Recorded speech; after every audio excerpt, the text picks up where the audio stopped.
regresa al pasado imperfecto. La Primera Guerra Mundial surgió por un conjunto de tensiones acumuladas en Europa desde finales del siglo XIX. La Segunda Revolución Industrial había transformado las relaciones entre las potencias. Nuevas tecnologías, nuevas fábricas y nuevas armas cambiaron el equilibrio de fuerzas. Francia, por ejemplo, no olvidaba la derrota sufrida frente a Prusia en la Guerra Franco-Prusiana de 1870 y 1871. Ni tampoco olvidaba la pérdida de las regiones de Alsacia y Lorena. Esa herida se convirtió en una obsesión nacional. En medio de esas rivalidades, las potencias tejieron alianzas militares que pronto se volverían trampas mortales. Alemania, Austria-Hungría e Italia formaron en 1882 la Triple Alianza. En respuesta, Francia se acercó a Rusia en 1893, firmó con Inglaterra la Entente Cordial en 1904 y finalmente, en 1907, británicos y rusos también sellaron un acuerdo. Así, Europa quedó dividida en dos bloques armados y listos para enfrentarse. El Imperio Austrohúngaro buscaba expandirse hacia el valle del Danubio y hasta el Mar Negro. Su objetivo era someter a los pueblos eslavos. Eslavo significa pueblos que comparten lenguas y culturas como serbios, croatas o búlgaros, y abrir una salida al mar Mediterráneo a través de los Balcanes.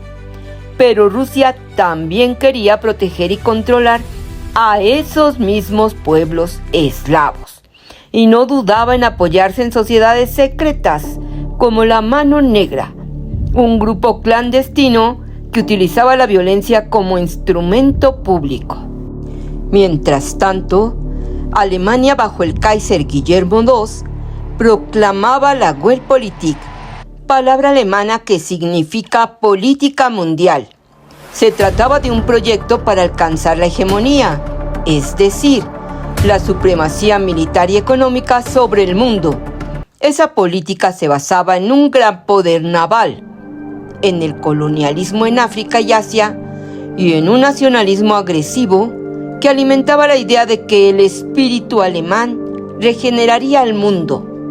La chispa que encendió la tormenta llegó en Sarajevo el 28 de junio de 1914, cuando el archiduque Francisco Fernando, heredero del trono austrohúngaro, fue asesinado por un joven nacionalista serbio llamado Gavrilo Princip. Un mes más tarde, el 28 de julio, Austria declaró la guerra a Serbia y las alianzas comenzaron a activarse en cadena. Europa entera se precipitó al conflicto. En 1914 estalló la guerra de movimientos. Alemania puso en marcha el Plan Schlieffen, que consistía en invadir Francia atravesando Bélgica para tomar París por sorpresa. El plan fracasó cuando el ejército francés, bajo el mando del general Joffre, logró detener a los alemanes en la batalla del Marne. Entonces se desató un nuevo tipo de guerra, la guerra de trincheras, un sistema de defensa con zanjas profundas desde donde millones de hombres resistían bajo fuego constante. El frente occidental se convirtió en una de las maquinarias más mortíferas de la historia. En 1915 comenzó la guerra de posiciones. Alemania introdujo armas químicas y lanzó la guerra submarina. En el frente oriental, los rusos fueron derrotados en la batalla de Tannenberg.